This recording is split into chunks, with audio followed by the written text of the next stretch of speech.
Okay, good evening, everyone. I am sitting here in Gorongosa National Park for tonight's gin and tonic time. Special thanks again to Small Town Stills for sponsoring it.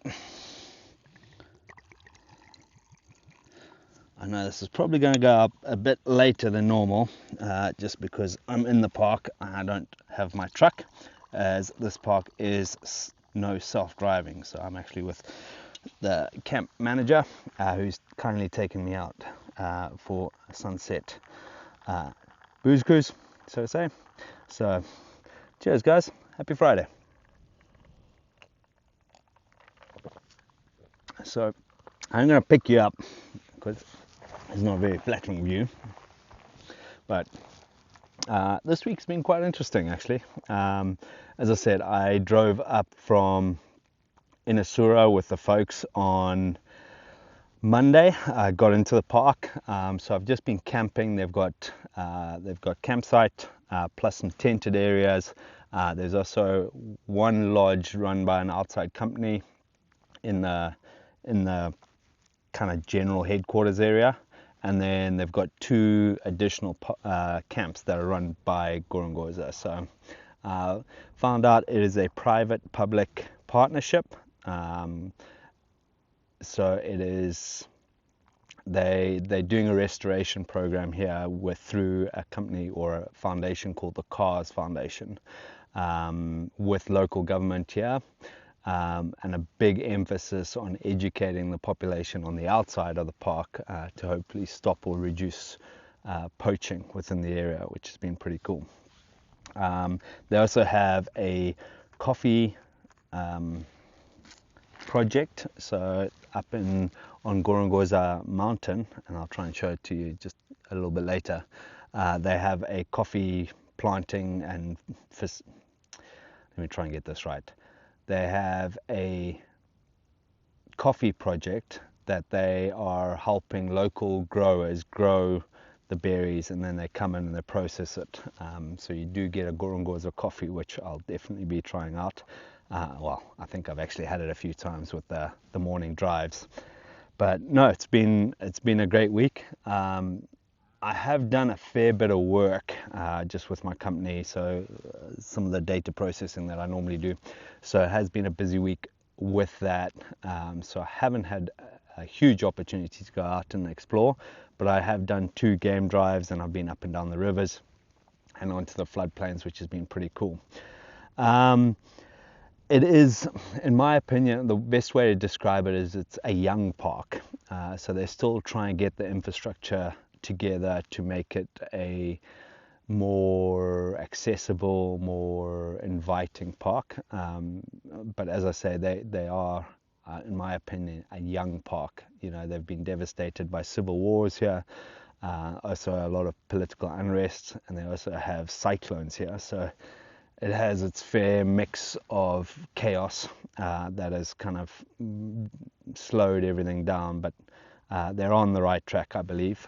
They are building a new self camp kind of area within close to the headquarters, but it's a little bit outside, a little bit more wild. And then they are building a couple lodges inside the park. They do fly camps, so they set up, if they have a big group coming in that are interested in going and sitting on Gorongosa mountain, then they'll set up a fly camp and get everything in there. But for the most part, you've got the camps, you've got the lodges, and that's kind of where you stay.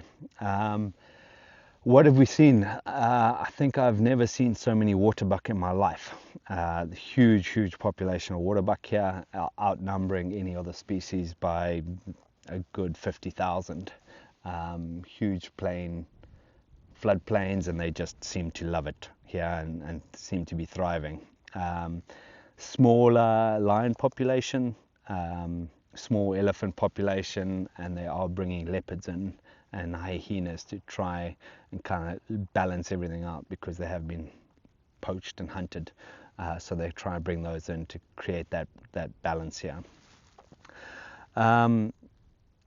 They also have a big population of buffalo that only come in once the rain starts. So I'll show you around in a minute. But they only come in once it rains, and all the flooding starts. That's when they come down. Sorry, I'm trying to get out of the wind so I don't get the same earful I did last time.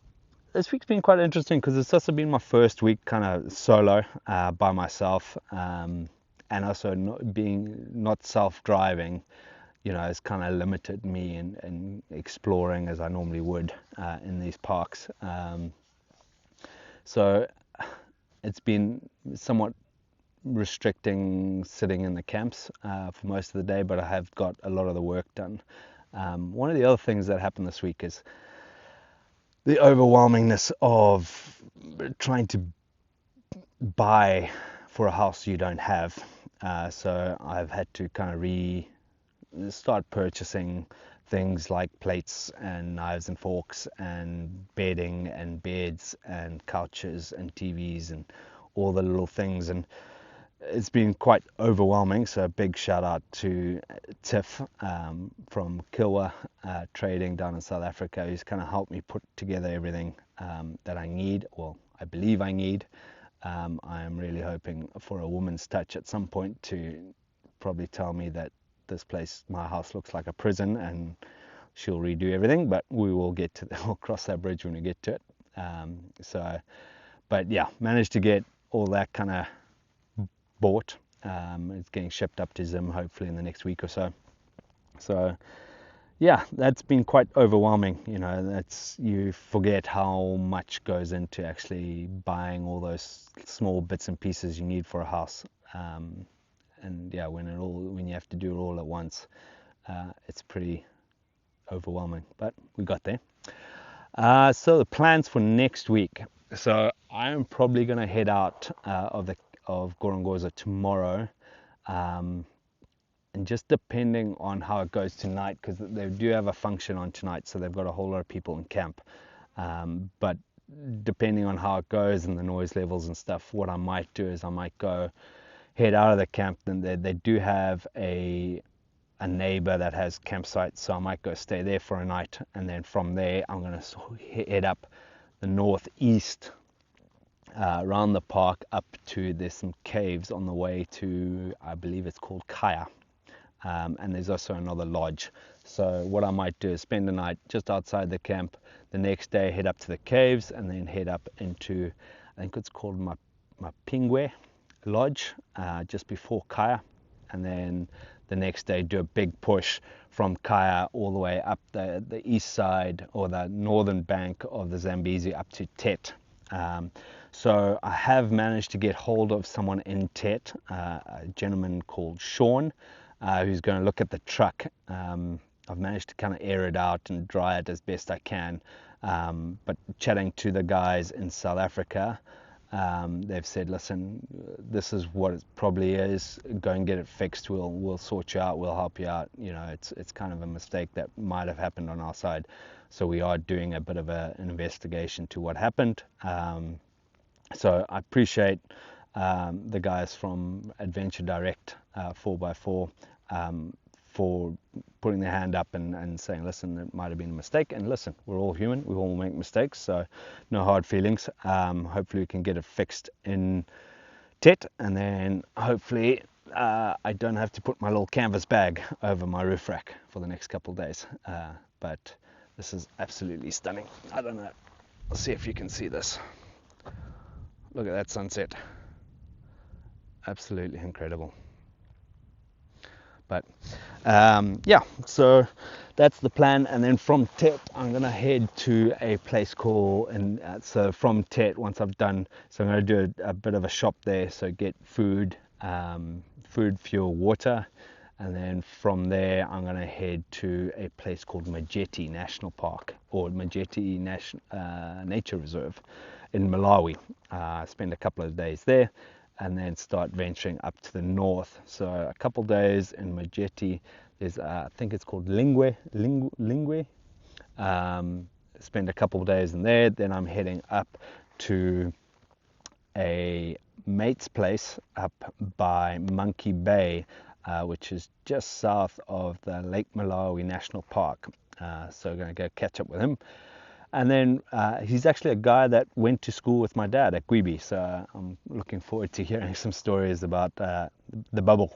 And then yeah, from there I'm heading to Lilongwe, and then from there keep going north. So a couple big travel days coming up, I think. But yeah, looking forward to it. And as I say, first week solo, and yeah, looking forward to seeing how it all pans out.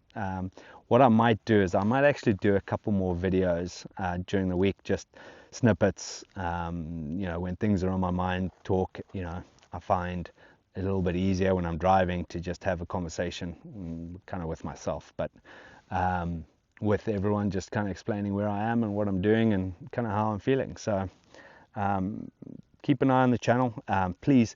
The other thing I'm trying to do is I'm trying to do these Zimjin times live, and to do that I need to get 1,000 followers. So I need your help. So please, if you can, share it, get people talking about it, try and, I don't know, share the link, share my content. If I can do that, then we can do this live, and then you guys can throw comments at me live instead of just after the fact when I can't change anything. If I've got these coming through live, then I can address them and hopefully not have the headache of trying to do all the post-production stuff, because I'm not that technically savvy. But having said that, it is a beautiful day. It's Friday, and I'm enjoying my small town stills gin and tonic. So have a great weekend. Happy Friday, and we will see you next week. Have a good one, guys. Bye.